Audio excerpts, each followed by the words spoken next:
حضور کے غلاموں سے پیار کرو اور میلاد مبارکہ میں غسل پیدا کرو اور تازگی پیدا کرو اور کسی غریب کی بیٹی کی بیاہ کی کوشش کرو تاکہ رسول پاک علیہ الصلوۃ والسلام کی امت اس بات سے فائدہ اٹھائے کہ حضور کا میلاد شریف آیا۔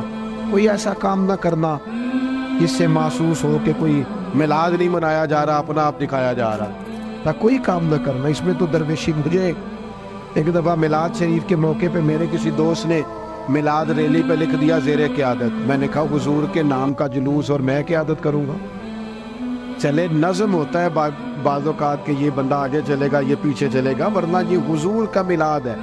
جو سب سے پیچھے چل رہا ہے وہ بھی محبوب کی نظر میں اتنا ہی زیادہ معتبر ہے اتنا کہ سب سے کوئی آگے چلنے والا۔ اس لیے اپنے لہجوں میں حضور کی محبت پیدا کرو۔ اعوذ باللہ من الشیطان الرجیم، بسم اللہ الرحمن الرحیم۔ النبی اولی بالمؤمنین من انفسہم، صدق اللہ العظیم وصدق رسولہ النبی الکریم، ونحن علی ذلک لمن الشاہدین والشاکرین، والحمد للہ رب العالمین۔ ان اللہ وملائکتہ یصلون علی النبی، یا ایہا الذین آمنوا صلوا علیہ وسلموا تسلیما۔ الصلاة والسلام علیک یا سیدی یا رسول اللہ وعلا آلک واصحابک یا حبیب اللہ۔ سارے حضرات درود شریف پڑھیے۔ الصلاة والسلام علیک یا نبی اللہ وعلا آلک واصحابک یا سیدی یا نور اللہ۔ تمام تعریفیں، حمد و ثنا اللہ تعالی جل مجدہ الکریم کے لیے، اور درود و سلام نبی اکرم نور مجسم شفیع معظم آقا کل ختم رسول دانہ سبل احمد مجتبیٰ جناب حضرت محمد مصطفیٰ صلی اللہ تعالی علیہ وسلم کی ذات والا صفات کے لیے حمد و صلات کے بعد عالی مرتبت ذی احترام علماء کرام، مشائخ، سادات اور انتہائی محبت کے ساتھ تشریف لانے والے دوستوں، بزرگوں اور بھائیوں، آج کی یہ خوبصورت پروقار بارونق محفل پاک جو محفل میلاد مصطفیٰ اور ذکر امام احمد رضا خوبصورت عنوان کے زیر سایہ انعقاد پذیر ہے۔ اللہ تعالیٰ اس محفل کا اہتمام کرنے والوں کو اس کا بہترین صلہ عطا فرمائے، اور ایک دعا اور کرنی ہے کہ اللہ کرے آپ موبائلوں پہ توجہ کم دیں اور میری بات پر زیادہ دیں، اس پر بھی آمین کہہ دیں۔ اللہ تعالیٰ آپ کو برکت عطا فرمائے، اللہ تعالیٰ آپ کو جزائر نہیں، میں نے کہا توجہ کم دیں، میں چلانے سے منع نہیں کر رہا، اللہ آپ کو خوش رکھے۔ اور اب آپ بس جی غور فرمائے میری بات پر۔ آپ حضرات جہاں کھڑے ہیں، جہاں بیٹھیں، کوئی کسی کو چپ کرانے کے لیے بھی نہ بولے، آپ کی بڑی مہربانی۔ ایک ہی بندہ بولے گا تھوڑی دیر تک بس۔ آپ کو اللہ بہت سی بہترین اس کی جزا عطا کرے۔ آپ میری بات پر تھوڑی دیر کے لیے توجہ فرمائیں۔ چند ایک باتیں مختصر وقت میں آپ کی خدمت میں عرض کرنی ہے۔ اللہ تعالیٰ نے قرآن مجید کے اندر ہمارے بہت سارے رشتے بیان فرمائے ہیں۔ ہمیں حکم دیا ہے کہ تم اپنے ماں باپ کی بھی خدمت کرو، اپنے پڑوسیوں کا بھی خیال کرو۔ صلہ رحمی کی تاکید بھی بہت ساری جگہ پہ کتاب و سنت میں موجود ہے۔ ہمارے بہت سارے رشتوں میں جو نزاکت پائی جاتی ہے، ماں باپ نے کس طرح بچپن میں ہمیں پالا، اس کا خیال کر کے بھی ہماری توجہ دلائی گئی کہ ہم اپنے ماں باپ کی خدمت کریں اور ہمیشہ ان کے لیے اپنے بازوؤں کو کھلا رکھیں، اف تک نہ کہیں۔ ساری چیزیں ہمیں سمجھائی گئیں اور سارے رشتوں کے بارے میں ہمیں بتایا گیا۔ انسانیت کو اللہ نے جو کرامت عطا فرمائی ہے اس کا بھی بیان فرمایا۔ لیکن ان سب رشتوں میں دنیا کے اندر ہمارا جو سب سے زیادہ نازک، گہرا اور وارفتگی کا رشتہ ہے وہ رسول پاک کے ساتھ ہے صلی اللہ تعالی علیہ وسلم۔ اس رشتے کی نزاکت کو بھی قرآن پاک نے بیان فرمایا النبی اولیٰ بالمؤمنین من انفسہم، فرمایا یہ جو میرے نبی کریم علیہ السلام ہیں یہ مومنوں سے ان کی جانوں سے بھی زیادہ قریب ہے۔ حضور علیہ السلام کے ساتھ ہمارے رشتے کی جو قربت ہے، جو نزاکت ہے، پھر غور کریں میری بات پر۔ قرآن مجید فرماتا ہے نبی پاک علیہ السلام تمہاری جانوں سے بھی تمہارے زیادہ قریب ہے۔ کوئی آج تک یہ نہیں بتا سکا کہ جان انسان کے جسم کے کتنا قریب ہوتی ہے، تو یہ نہیں بتا سکے جان جسم سے کتنا قریب ہوتی ہے تو جو جان سے بھی زیادہ قریب ہے۔ اس نزاکت کو آپ سمجھیں۔ بعض چیزیں ایسی ہوتی ہیں جو انسان کے لیے بڑی زیادہ گہرائی رکھتی ہے زندگی میں، بعض چیزیں ایسی ہوتی ہیں جو اس کے لیے بہت بڑا معنی رکھتی ہیں، اس کے اندر بہت زیادہ وہ انسان جذباتی ہوتا ہے۔ ہمارا جو نبی پاک علیہ السلام کے ساتھ رشتہ ہے وہ بڑا نازک رشتہ ہے۔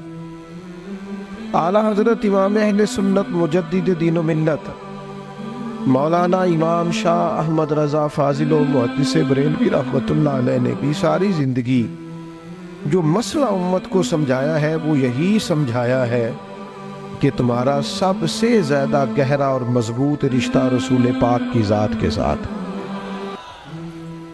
میں کوئی ایسی بات نہیں کرنا چاہ رہا کہ جس میں آپ اور میں یہ سمجھیں کہ شاید ایک روٹین کی جذباتی باتیں چلتی ہیں تو مولانا بھی آئے تو اس میں بات کر کے گزر گئے۔ ہمارے ہاں نا کچھ چیزیں اور جذباتیت اختیار کر گئی ہیں اور یہ ٹھیک نہیں ہے۔ مثلا دولت کے ساتھ مسلمانوں کی وابستگی بعض جگہوں پہ جذباتی حد تک ہو گئی ہے، یہ بھی ٹھیک نہیں ہے، یہ بھی بات تشویشناک ہے۔ اگر ہر چیز کو پیسوں میں تولو گے نا تو اپنا وجود بھی ایک مشین لگنے لگ جائے گا۔ اپنی طبیعت میں محسوس کرو گے کہ اس کے اندر روحانیت، اس کے اندر درد دل، اس کے اندر کیفیت نہیں رہی۔ میں دیکھتا ہوں قرآن مجید نے میاں بیوی کے رشتے کو اللہ کی نشانیوں میں سے ایک نشانی قرار دیا ہے، لیکن ہر باپ رشتہ کرنے سے پہلے دیکھتا ہے کہ میں اپنی بچی جس سے بیانے لگا ہوں وہ لڑکا مال کتنا کماتا ہے۔ لڑکی والے بھی مال دیکھتے ہیں اور لڑکے والے بھی یہ غور کرتے ہیں کہ لڑکی کس قدر زیادہ جہیز لے کے آئے گی، بچے کو موٹر سائیکل ملے گی کہ گاڑی کی چابی ملے گی۔ جب وہ رشتہ جس نے 24 گھنٹے آپ کے ساتھ رہنا ہے، جس کی بنیاد پر اولاد آئے گی، جس کی بنیاد پر ساری باتیں، آپ کے گھر میں سارا کچھ موجود ہو لیکن میاں بیوی کا پیار نہ ہو تو گھر جانے کو تو دل ہی نہیں کرتا۔ اتنا اہم اور گہرا رشتہ بھی جب پیسوں پہ تول لیا جاتا ہے تو وہاں قرار کیسے نصیب ہوگا، اطمینان قلبی کیسے آئے؟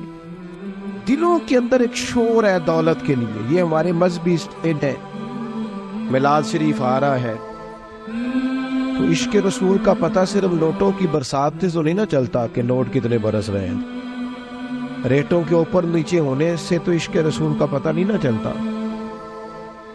اور کیا یہی سٹیٹس تو نہیں رہ گیا کہ جو مہنگا خطیب ہو، مہنگا نعت خواں ہو، وہی زیادہ عشق رسول بانٹتا ہے؟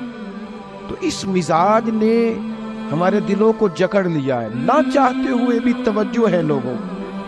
ایک مسئلہ شہرت کا ہے، جیسے میں نے ابھی دعا بھی مانگی تھی نا موبائل پر توجہ کم دے، تو اس کے باوجود بھی ایک مسئلہ شہرت کا ہے، فوٹو کا ہے۔ اچھا پہلے یہ مسئلہ تھا جوانوں کے ساتھ، اب یہ پرابلم بڑوں کو بھی ساتھ درپیش ہے۔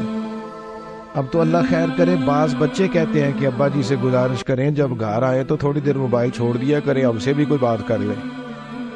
شہرت ایک بہت بڑا نقص ہوتا ہے۔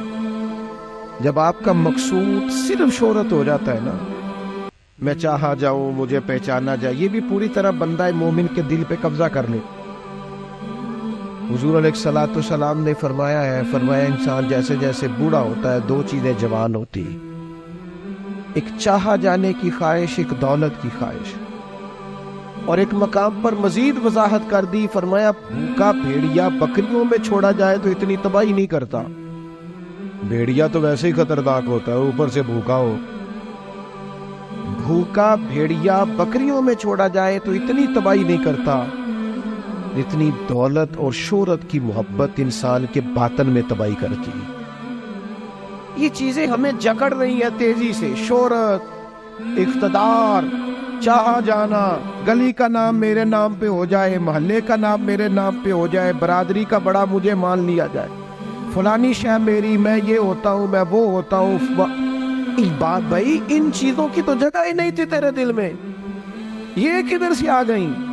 تیرے دل میں تو تیرے لیے تو نسخہ یہ تجویز کیا گیا تھا کہ تیری جان سے بھی زیادہ قریب رسول پاک ہے. تجھے تو صبح سے شام تک دیکھنا تھا کہ تو نے محبوب کی نعت کتنی پڑھی ہے. تو نے تو دیکھنا تھا دل میں تڑپ کتنی ہے رسول پاک کے لیے، حضور کی سنت کا، شریعت کا پاس کتنا ہے. صبح سے شام تک تو نے تو یہ سوچنا تھا کہ میں خدمت دین متین میں اپنا کردار کتنا ادا کر سکتا ہوں. تجھے زندہ رکھنا ہے، تیری روح کو اگر بچنا ہے تو وہ نبی پاک کی محبت سے بچے گی. مرکزی نقطہ فاضل بریلوی نے سمجھایا ہے، ایمان کا مرکزی نقطہ. سب لوگ کہتے ہیں دنیا میں صبح و شام دعائیں مانگی جاتی ہیں، یا اللہ با ایمان لے جانا، یا اللہ با ایمان لے جانا، یا اللہ با ایمان لے جانا، اللہ ایمان پہ خاتمہ کرنا. تو اعلیٰ حضرت فرماتے مجھے تو خاتمہ بالخیر کا پتہ بھی چل گیا کیسے ہوتا ہے. حضور کس طرح ہوتا ہے؟ فرماتے ہیں انہیں جانا، انہیں مانا، نہ رکھا غیر سے کام. اس پر ایک نتیجہ مرتب ہوا ہے، وہ بھی اگلے مصرے میں بیان کرتے ہیں.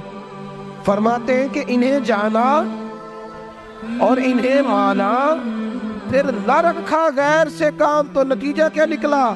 للہ الحمد، میں دنیا سے مسلمان گیا. پھر شکر ہے اللہ کا میرا ایمان سلامت رہا. ہم اگر اپنے دل کو اس محبت میں لے آئیں گے نا میرے بھائی، تو پھر نہ رکھا غیر سے کام. میں آپ کو یقین سے بتاتا ہوں، یہ بس کر دے جی ڈرون شرون، ہمارا کیا لینا دینا ان چکروں سے. اللہ آپ کو جزائے خیر عطا فرمائے.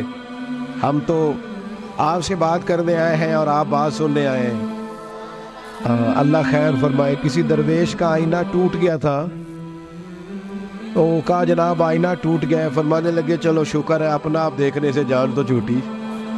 اپنا آپ ہی دیکھتے رہتے تھے.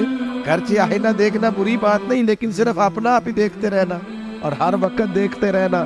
خدا مجھے ایسی خدائی نہ دے کہ اپنے سوا کچھ دکھائی نہ دے. یہ بھی کوئی اتنا ٹھیک مسئلہ نہیں. آپ غور فرمائے کیا عرض کرنا چاہتا ہوں آپ کی خدمت میں میرے عزیز. ایک تو اگر میں بڑی سمجھداری سے اور بڑے غور سے اور بڑی توجہ سے آپ کو یہ بات سمجھانا چاہتا ہوں کہ اگر حضور سے پیار کرو گے نا، تو یہ جتنی دولتوں کی اور شہرتوں کی محبت دل میں آتی ہے، یہ خود بخود نکل جائے گی. خود بخود نکل جائے گی، آسانی ہو جائے گی، جینا آسان ہو جائے. دوسری بات آپ کی خدمت میں عرض کروں، ہم نہ تازہ دم نہیں رہتے، ہم پریشان رہتے ہیں، ہم بور ہوتے ہیں. ہماری طبیعتیں بعض اوقات جلد بازی کرتی ہیں، ہم بعض اوقات الجھ جاتے ہیں، قرار تلاش کرتے ہیں. اس قرار کو تلاش کرنے کے لیے پھر بعض لوگ الٹی سیدھی موویز دیکھتے ہیں. بعض لوگوں کا خیال ہے کہ شاید میں کوئی لطیفہ سنوں گا تو معاملہ ٹھیک ہو، پھر اس کا نتیجہ بھی نکلا ہے لطیفے سننے کا. اب لطیفے سنانا بھی اتنا بڑا کام ہو گیا ہے کہ مولوی ہے پگڑی داڑھی والا، لیکن اس کے نام کے نیچے لکھا فنی مولوی. خدا کے بندے، یہ سنجیدہ اسٹیج ہے، دیندار لوگوں کا کرنے کا کام ہے. آپ کیا کر رہے ہیں؟ مولوی بھی فنی ہوتا ہے، 6 معنی دار ہے کہ ہمارا مزاج تھا ہر چیز شغل میلہ، ہر چیز ہنسنا الجھنا. میرے عزیز، ہم چونکہ سکون چاہتے تھے، کچھ نے ادھر ادھر کی مووی دیکھ لی، کچھ نے ہنس لیا، کچھ سیر کو چلے گئے، کچھ کا خیال تھا کھانے کھا لیں گے تو سکون آ جائے گا. یاد رکھنا ان چیزوں میں سکون نہیں ہے، ان میں تو آپ الجھتے جائیں گے. مزید تو سکون کہاں ہے، قرار کہاں ہے؟ آپ کبھی صحابہ کی زندگیاں دیکھیں نا، حالات جس طرح کے بھی تھے نا، ان کو جو سکون ملتا تھا وہ رخ مصطفیٰ سے ملتا تھا۔ ان کی طبیعت پوری لگ گئی تھی کہ حضور علیہ السلام کی جو یادیں ہیں وہ دل کو تازہ کرتی۔ ان کا خیال تھا کہ بہار اگر کسی چیز کا نام ہے تو وہ ذکر مصطفیٰ ہے، یاد مصطفیٰ ہے اور دیدار مصطفیٰ ہے۔ اعلیٰ حضرت مفتی ہیں، فتویٰ دیتے ہیں۔ اعلیٰ حضرت مفسر قرآن ہے، کنز الایمان بذات خود ایک تفسیر ہے، ترجمہ ہی تفسیری ہے۔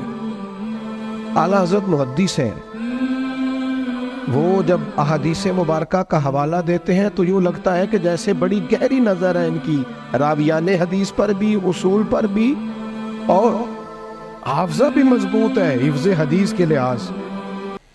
ساری چیزیں ان کے پاس تھی، لیکن وہ پتہ کیا کہتے تھے؟ کہتے تھے یہ جو میرا دل چمکدار ہے نا، اور یہ جو میری طبیعت ہلکی پھلکی ہے، اس کی وجہ یہ ہے کہ ان کی مہک نے دل کے غنچے کھلا دیے ہیں۔ یہ میں نہیں آپ کو تقریر سنا رہا، میں تو جذبات کا اظہار کر رہا ہوں۔ ان کی مہک نے دل کے غنچے کھلا دیے ہیں۔ تو کیوں غنچے کھلا دیے؟ کہتے میرے نبی کا کمال یہ ہے کہ وہ جس راہ چل دیے ہیں کوچے بسا دیے، وہ جس راہ بھی چل دیے ہیں کوچے، حضور پر تھوڑا گزر جائے تو کام ہو جاتا ہے، قرار، سکون، سارے دکھ مٹ جائیں گے اگر دل حضور سے لگا لو گے، اگر محبتوں کا مرکز رسول پاک کو بنا لو گے۔ آپ دیکھیں احد کے میدان کے اندر کافر نے ایک بڑی عجیب سازش کی مسلمانوں کو پریشان کرنے کے لیے، اور بھئی آپ لوگوں کی وجہ سے اگر اتنے لوگ تکلیف میں ہیں تو آپ کو سمجھ جلدی سے بیٹھ جائے جی، جلدی سے جی، فیصلہ کرنے میں اتنی دیر، اللہ آپ کو سلامت رکھے، بیٹھ جائیں جی، اب آپ کھڑے ہیں جناب، آپ ہی بیٹھ جائیں، اللہ آپ کو برکت عطا فرمائے۔ اچھا ایک بندہ محفل میں کھڑا ہو جاتا ہے موبائل لے کے، اللہ انہوں سمجھنا چاہیے کہ باقی سارے کل بھی ہیں موبائل۔ خدا کے بندے آپ کی وجہ سے اتنے لوگ پیچھے اگر پریشان ہیں تو آپ کو سمجھنا چاہیے اس چیز کو۔ اللہ تعالیٰ آپ سب کو ہنستا اور مسکراتا رکھے۔ نبی پاک کی ذات سے جب آپ کی کامل وابستگی ہو جائے گی نا تو حضور کی ذات والا کا پیار، اور پیار لاروں والا نہیں ہونا چاہیے، خالی جل سے محفل میں اور مائک ہاتھ میں آیا تو عشق کا دعویٰ تگڑا، خالی اس طرح نہیں، تنہائی میں بھی تو روئے حضور کی بارگاہ آیا۔ ایک محفل میں ایک دفعہ حاضر تھا تو ایک نعت کا بچہ میرے پاس آیا، کہنے لگا جی میری سفارش کر دیو، میں بھی حضور دی بارگاہ چ حاضری لوانی ہے۔ میں کہ پتر تو گھر جا کے پڑھ لے، اتھے بھی حاضری لگ جائے گی، کہ 4000 بندہ چاہیے حاضری لوان لی، حضور کی بارگاہ میں تو جہاں بیٹھ کے بھی پڑھے حاضری لگ جاتی ہے۔ اس کے لیے کیا ساج سمر کے مجلس ہی فقط ہو تو حاضری لگتی ہے؟ یہ بھی اعلیٰ حاضری ہے، پر وہ تو واللہ وہ سن لیں گے اور فریاد کو پہنچیں گے ہم۔ بس اتنا تو ہو، کوئی فریاد کرے دل سے، تو بات تو دل سے کر۔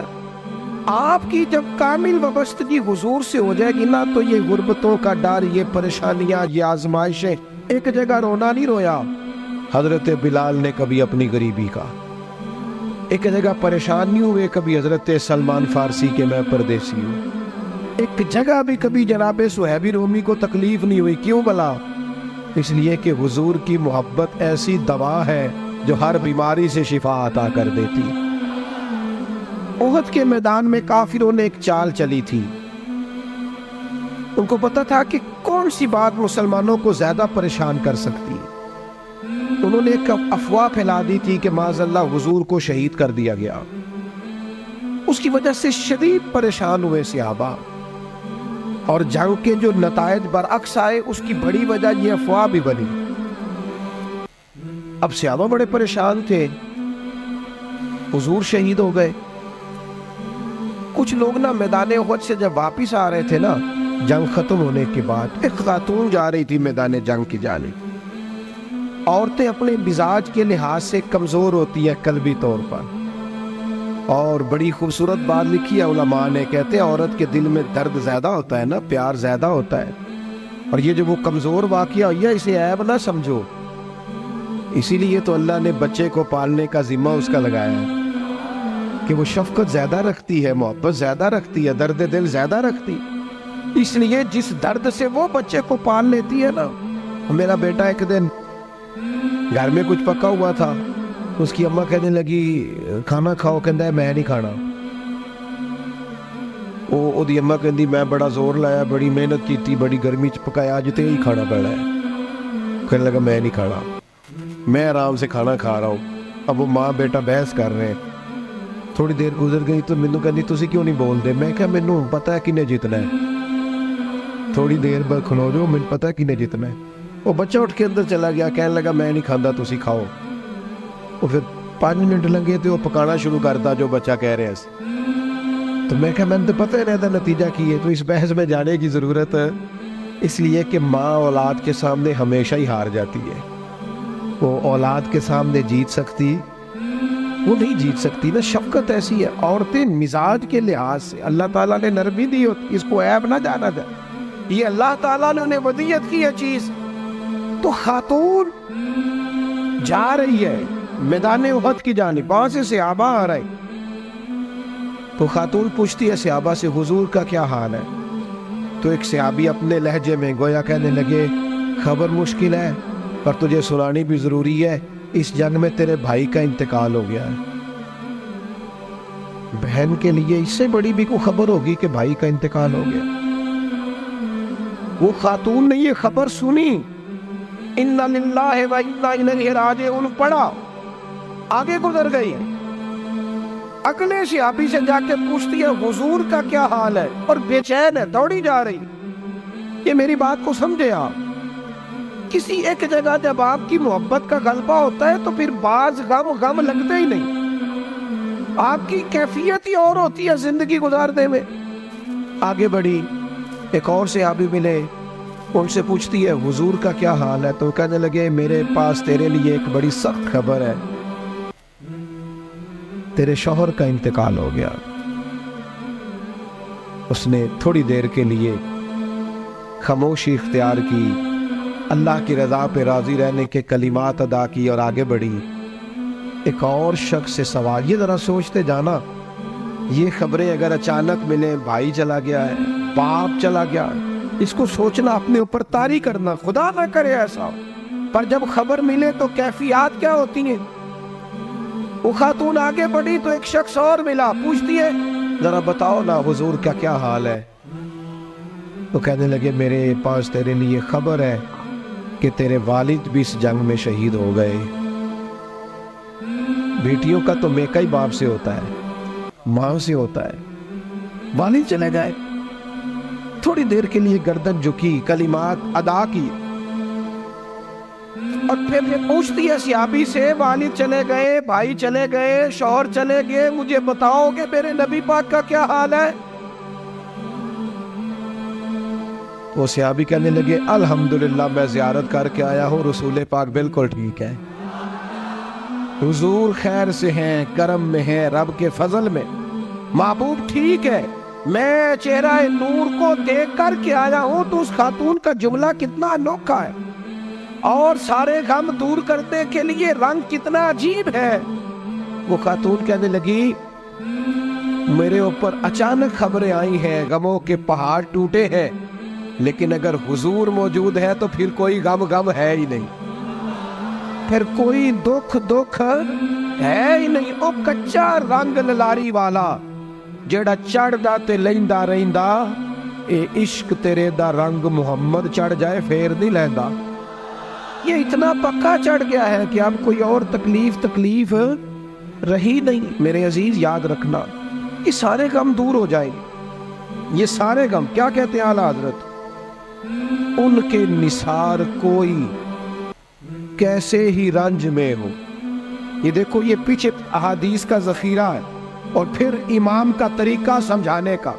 کہنے لگے ان کے نثار کوئی کیسے ہی رنج میں ہو، وہ جب یاد آ گئے ہیں سب غم بھلا دیے ہیں، وہ جب یاد آ، اسی لیے کسی پنجابی کے شاعر نے بھی ایک بندے سے کہا تھا او نا علمہ وچ پھسا سانو تو یار دی گل سنا سان، اس لیے کہ جب وہ یاد آ گئے ہیں سب غم بھلا نبی پاک علیہ السلام کی محبت تازہ. اور ایک اور بات، اذان سنے جی، اذان سنے. اور وہ حاوی یہ ہوتا ہے کہ ہم نہ کسی کی پیروی کر رہے ہوتے ہیں، اور کچھ لوگ تو شعوری طور پہ کر رہے ہوتے ہیں، کچھ لا شعوری طور پر بھی کر رہے ہوتے ہیں. ہم کسی نہ کسی شخص کے نقش قدم چل رہے ہوتے ہیں، بلکہ ہماری زبانوں پر ڈھیر سارے لفظ ایسے ہوتے ہیں جو ہمارے ذاتی نہیں ہوتے، ہمارے کانوں میں کبھی ٹکرائے اور ٹھہر گئے، پھر وہ ہماری زبان پر جاری ہو گئے. ہم شعوری اور لا شعوری طور پر کسی کے، یہ جو لوگ بالکل باغیانہ گفتگو کرتے ہیں نا اپنے ماحول سے سخت بغاوت کی، ان لوگوں نے بھی کسی ایسے شخص کی صحبت اٹھائی ہوتی ہے جس کا مزاج یہ نہیں ہوتا. یہ جو لوگ بہت زیادہ زندگی میں شکوے پیدا کر لیتے ہیں، اور شکوہ جو ہوتا ہے یہ بندے کو بے چین رکھتا ہے، شکر جو ہوتا ہے یہ بندے کو سکون میں رکھتا ہے. خدا جانے بلندی ہے کہ پستی پر جہاں میں ہوں وہاں کوئی نہیں ہے. انسان جب مقام شکر پہ آتا ہے تو اطمینان قلبی اسے حاصل ہوتی ہے، اللہ کی نعمتوں کو یاد کرتا ہے، اس کی زندگی اور طرح کی ہو جاتی. ہم کسی نہ کسی شخص کی پیروی کرتے ہیں، کسی نہ کسی کے پیچھے چلتے. دنیاوی طور پر اگر ہم کسی بندے کی پیروی کریں گے، عام لوگوں کو اپنا آئیڈیل بنائیں گے، تو ظاہر ہے کہ انبیاء علیہ السلام کے علاوہ، فرشتوں کے علاوہ معصوم کوئی نہیں ہوتا، کہیں نہ کہیں کمزوری رہ جاتی ہے. تو بعض اوقات بہت لوگ تیزی کے ساتھ آگے بڑھتے ہیں، مایوس ہو کے لوٹتے ہیں. صحابہ کرام نے نبی پاک کی قربت کے رشتے کو اس طرح نبھایا کہ انہوں نے ہر حال میں پیروی کی تو مدینے والے رسول کی اور اس انداز میں پیروی کی کہ ڈھیر ساری چیزیں ایسی ہیں جس کی حکمتیں بھی نہیں پوچھی، بس حضور نے کہہ دیا تو انہوں نے کر دیا. اور وہ پیروی بھی کی تو والہانہ انداز میں، والہانہ انداز میں پیروی کی، شوق ذوق سے پیروی. ہمارے ہاں لوگ عمل کرنے کے معاملے میں، دین پر عمل کرنے کے معاملے میں رخصتیں تلاش کرتے، گنجائشیں ڈھونڈتے، حیل و حجت سے کام لیتے ہیں، بہانے کرتے، تاریخیں دیتے ہیں. بس میں عمرہ کر رہا ہوں، اس کے بعد میں نیک ہی ہوں، کے بعد 2 بچے رہ گئے، شادی کر لو، پھر اس کے بعد انشاءاللہ میں مسجد میں ہوں. تو دین تو آپ کو یہ کہتا ہی نہیں آپ سارا دن مسجد میں بیٹھے. دین تو کہتا ہے 5 وقتہ جماعت کے ٹائم ضرور آ جایا کرو. ہم بہانے کرتے ہیں. اور بہت سارے لوگ ایسے ہیں، میلاد منانے کا سب سے بہترین وقت پتہ کیا ہوتا ہے؟ جب آپ کے بچی اور بچے کی شادی ہوتی ہے، گھر میں خوشی کا ٹائم ہوتا ہے نا، اس وقت رب رسولوں کے جو دشمن ہیں ان کی ثقافت گھر میں آ گئی تو پھر آپ نے سمجھا نہیں دین کے مزاج کو. میں تو دیندار مانتا ہی اس بندے کو کہ جب اس کے گھر میں شادی ہو تو پھر پتہ چلتا ہے کتنا دیندار ہے. مسجد میں تو سارے دیندار ہوتے ہیں، کل جنازے 10ویں چہلم پہ سارے دیندار ہوتے ہیں. یہ تو پتہ ہی تب چلے گا بھائی جب تیرے بچے کی شادی ہوگی. اب تو شریعت کے تقاضے کتنے پورے کرتا ہے، تیری خوشیوں میں اللہ رسول کا ذکر کتنا ہے. اب تیری توانائی کا پتہ چلے گا کہ تو نے برادری سے، قبیلے سے، رسموں سے بغاوت کر کے نبی پاک کی پیروی کی ہے، یا تو حضور کی شریعت ایک طرف تھی اور رسم و رواج ایک طرف تھے اور تو رسم و رواج کا قائل ہو گیا. صحابہ کی زندگی کا معیار ہی یہ تھا کہ قبیلے کچھ کہتے تھے، علاقے کچھ کہتے تھے، ماں باپ کچھ کہتے تھے، باقی سارے کچھ کہتے تھے، لیکن وہ کہتے تھے ہم نے تمہارے رنگ ڈنگ نہیں دیکھنے، ہم نے تو مدینے والے کی محبت کے رنگ دیکھنے ہیں. بغاوت کی ان لوگوں نے، بغاوت. لوگ کہتے ہیں جی سارے یہ کر رہے ہیں، نیکیاں جمہوری ہوتی ہیں؟ ملک جمہوری ہے، نیکیاں نہیں جمہوری ہوتی کہ سارے کریں گے تو پھر میں کروں گا. نیکی نیکی ہوتی ہے. جناب صدیق اکبر کو پتہ چل گیا نا حضور کی غلامی کرنی ہے، پھر انہوں نے باقی شہر کا انتظار نہیں کیا کہ وہ بھی کلمہ پڑھے گا تو پھر میں پڑھوں گا. انہوں نے کہا بس ختم ہو گئی بات، ہمیں سمجھ آ گئی ہے، اب ہمیں کسی اور کی ضرورت نہیں، ہم دروازہ رسول کی غلامی کرتے رہیں گے. میرے عزیز، والہانہ انداز میں حضور کی غلامی، جہاں نبی پاک کا فرمان آ گیا کسی اور چیز کی ضرورت نہیں، جہاں حضور کے دین کی بات آ گئی فقط دین اسلام پر عمل ہوگا. جب تک یہ مزاج نہیں بنتا، ہم یہ ابھی کچھ عرصہ پہلے کی بات ہے، لمبی نہیں. فیملی میں برادری میں شادی تھی کنگلے میں ہمارے عزیزوں میں, تو میرے دادا جان سے مشورہ لیا انہوں نے کہ میرج ہال میں شادی کرنی ہے. تو دادا جان ناراض ہو گئے, کہنے لگے کڑیاں کرو ٹوری دیا نے, میرج ہال نہیں جا رہا. یہ بھی 15-18-20 سال پرانی بات. لیکن اس کے بعد میرج ہال کا رواج آیا تو دیہاتوں میں بھی بن گئے میرج ہال. کوئی حرج والی بات بھی نہیں, کوئی ایسی سخت بات نہیں. لیکن ایک آپ کو بات سمجھا رہا ہوں کہ ہر آنے والا رواج ہم پر حاوی ہو جاتا ہے کہ نہیں ہو جاتا. اور مجھے ایک دفعہ ایک دوست ہے میرے, میں نے ان سے کہا قرآن جی سیکھ لیں. کہنے لگے زبان موٹی ہو گئی ہے. میں کہ موبائل پہ سارا دن چلانا ہے تو اے نہیں تو آخیا عمر بڑی ہو گئی سیکھیا نہیں جانا, واٹس ایپ تے تینوں کرنا آ گیا ہے. اس کے لیے تو نے کوئی مسئلہ بہانہ نہیں کیا کہ اس عمر میں سیکھوں. یہ دفتروں میں کل آیا, ابھی دفاتر کے اندر ابھی تھوڑا عرصہ پہلے کمپیوٹر آیا, ورنہ رجسٹر ہوتے تھے اسی پر ہی کام ہوتا تھا. مجھے بتاؤ کمپیوٹر آیا تو کیا جن ملازمین کو 25 سال ہو گئے تھے ڈیوٹی کرتے انہوں نے ریزائن کر دیے کہ ہم سے نہیں سیکھا جاتا چھٹی کیے. لوگوں نے کورسز کیے, سیکھا ہے. عمر کا کیا معنی, بہانے کرتے ہو. حضور کی محبت کی کوئی عمر ہوتی ہے؟ اس عمر میں بچے آئے تو وہ بھی غلامی کر رہے ہیں, بوڑھے آئے ہیں تو وہ بھی غلامی کر رہے ہیں. تو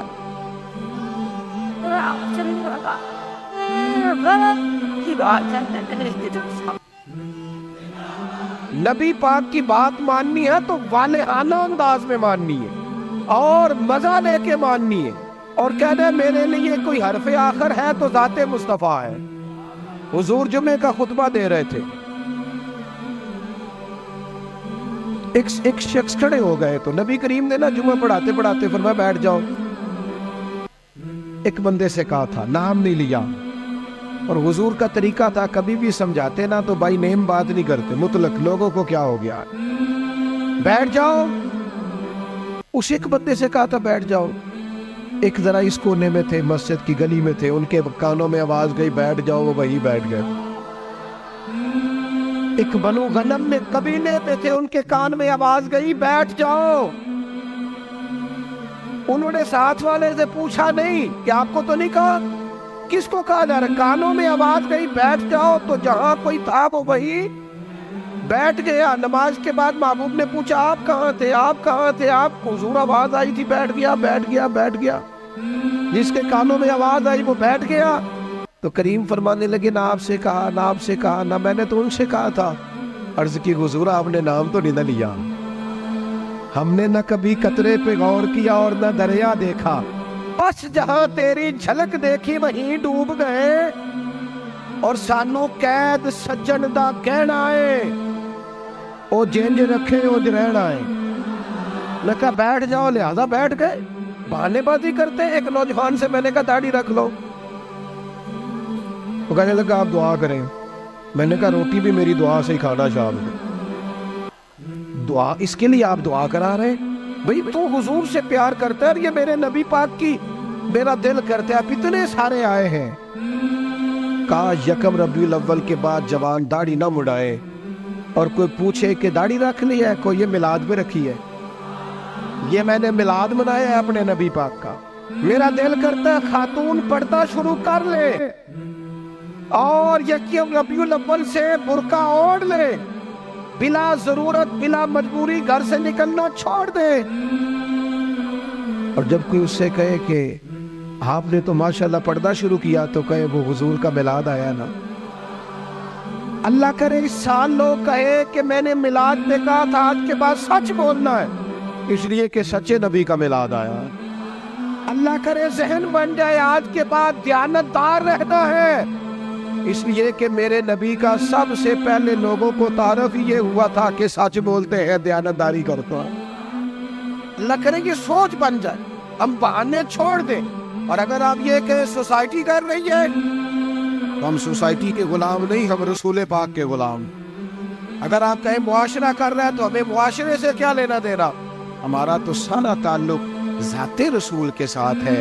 اپنی زندگی کو پوری طرح سمیٹے اور دروازہ رسول پہ لے آئے. پتہ ہے آپ کو, حضور نے فرمایا جب امتی نماز پڑھتا ہے تو میری آنکھیں ٹھنڈی ہوتی. تجھے مزہ نہیں آتا سجدے میں؟ تم سجدہ کرتا ہے تو حضور کی آنکھیں ٹھنڈی ہوتی۔ اور میں نے آپ سے اپیل کرنی ہے کہ آپ جب نماز کے لیے کھڑے ہو تو موبائل سائلنٹ نہیں کرنا ہے، اس کو بند کرنا ہے، کیونکہ سائلنٹ بھی توجہ اپنی طرف کراتا ہے، اور ہم نے توجہ ادھر ادھر کرنی نہیں، رب کی بارگاہ میں آ گئے۔ یہ پورا میلاد کا مہینہ کوئی کہہ ہی دے گا نا آپ کو کہ بڑی تسبیح پڑھ لیجیے، لیکن یہ پورا مہینہ نا موبائل جیب میں تسبیح آج میں انشاءاللہ تو کہہ دے، اور سارا دن درود پڑھنا ہے رسول پاک۔ درود پتہ فائدہ کیا کرتا ہے؟ زبان کو میٹھا کر دیتا ہے، دل کو نرم کر دیتا ہے، روح کو تازہ کر دیتا ہے، اور ایک دفعہ پڑھو تو 10 رحمتیں آتی ہیں، 10 رحمتیں، اور پڑھتے رہو تو دائیں بائیں رحمت ہی رحمت رہتی ہے، ہر وقت ہی رحمت، ہر وقت ہی رحمت، ہر وقت ہی کمال۔ اپنا دل پورا لگا لو درود پاک کے ساتھ، اور ہر سال کہتا ہوں، اس سال بھی کہتا ہوں، میلاد پہ بھی نا پیروں کے، درویشوں کے، یہ سارے تو کہتے ہیں میلاد میں، سارے کہتے ہیں جی میلاد شریف کا لنگر ہے جی شفا والا، کہتے ہیں نا سارے، پھر کوئی عرض نہیں انشاءاللہ تعالیٰ، جو ساری قوم کھائے گی نعت خواہ بھی وہی کھائے گا انشاءاللہ، شفا والا جو ہوا، پیر صاحب، خطیب صاحب، درویش صاحب سارے کھائیں گے وہی شفا والا لنگر۔ وہ میلاد والے دن بھی غریبوں کو تم لنگر صحیح کر کے نہیں دیتے، وہ بھی VIP کا لنگر ہی رہ جاتا ہے۔ خدا را اچھا کر کے تم کھانا بناؤ، اور جب وہ لنگر پکاؤ تو کوشش کرو کہ غریبوں کو بلا کے دسترخوان پہ بٹھاؤ۔ وہ ماڑا جدے بچے بوٹیاں نہیں کھاندے پوچھے گا نا اپنے والد نو کہ ابا جی اج بڑیاں رج رج بوٹیاں لبدیاں پہ، تو کمال ہو گئی ہے، یہ بریانی کمال ہے کیا؟ تو ہو سکتا ہے ابا رو ہی پڑے، غریب آدمیوں کو پتر اج تینوں کوئی نہیں ڈکن لگا تو رج کے کھاج میرے نبی پاک دا ملایا دے، لیکن یہ بھی تم نے VIP الگ کر دیے، امیر الگ کر دیے، اس کا لنگر یہ ہے، اے ساڈا مہمان خصوصی، اس کو کیوں نہیں مہمان خصوصی بناتے جس کو 25 سال ہو گئے فجر کی اذان پڑھ؟ اس کو کیوں نہیں مہمان خصوصی بناتے جسے 30 سال ہو گئے ہیں مسجد میں جھاڑو دیتا ہے؟ وہ نہیں مہمان خصوصی بن سکتا؟ صرف اس کے ہاتھ میں نوٹوں کی دکھی نہیں؟ کرو مت ہے اہل دول رضا، بڑے اس بلا پہ میری بلا، میں گدا ہوں اپنے کریم کا، یہ میرا دین پارائنا نہیں۔ حضور کے غلاموں سے پیار کرو، اور میلاد مبارکہ میں غسل پیدا کرو، اور تازگی پیدا کرو، اور کسی غریب کی بیٹی کی بیاہ کی کوشش کرو، تاکہ رسول پاک علیہ الصلوۃ والسلام کی امت اس بات سے فائدہ اٹھائے کہ حضور کا میلاد شریف آیا۔ کوئی ایسا کام نہ کرنا جس سے محسوس ہو کہ کوئی میلاد نہیں منایا جا رہا، اپنا آپ دکھایا جا رہا، کوئی کام نہ کرنا اس میں تو درویشی۔ مجھے ایک دفعہ میلاد شریف کے موقع پہ میرے کسی دوست نے میلاد ریلی پہ لکھ دیا زیر قیادت، میں نے کہا حضور کے نام کا جلوس اور میں قیادت کروں گا؟ چلے نظم ہوتا ہے بعض اوقات کہ یہ بندہ آگے چلے گا یہ پیچھے چلے گا، ورنہ یہ حضور کا میلاد ہے، جو سب سے پیچھے چل رہا ہے وہ بھی محبوب کی نظر میں اتنا ہی زیادہ معتبر ہے جتنا کہ سب سے کوئی آگے چلنے والا۔ اس لیے اپنے لہجوں میں حضور کی محبت پیدا کرو، عشاء پڑھے بغیر نہ سونو، اور آج تگڑا الارم لگانا ہے انشاءاللہ فجر با جماعت پڑھنی ہے انشاءاللہ تعالی، اور صبح کی فجر سے ارادہ کرنا ہے کہ فجر کے بعد پہلے تلاوت ہوگی، پھر حضور کی ذات پہ درود پاک ہوگا۔ اور ایک چھوٹی سی بات اور عرض کرنی ہے، خوشی کے موقع پہ اپنوں کو نہیں بولنا۔ اب بیٹا بیٹھ جاؤ، تشریف رکھو، اللہ آپ کو سلامت رکھے۔ بعض بچے بیچارے بڑے پریشان رہتے ہیں اگر موبائل ہاتھ میں رہے تو، اللہ ان کو لمبی زندگی دے، صحت والی سب کو۔ آپ کھڑے ہوتے ہیں تو پچھلے پریشان ہو جاتے ہیں، نظر نہیں آتا۔ دوستو عید یہ جو کسی جس کو نہ بھی نہ منانا ہو، جب بندہ بیٹا بیانے لگتا ہے تو خوشی بڑی ہوتی ہے نا، وہ بندہ کہتا ہے چل یار جانا دے میں نہیں سی، پر منڈے دی شادی ہے۔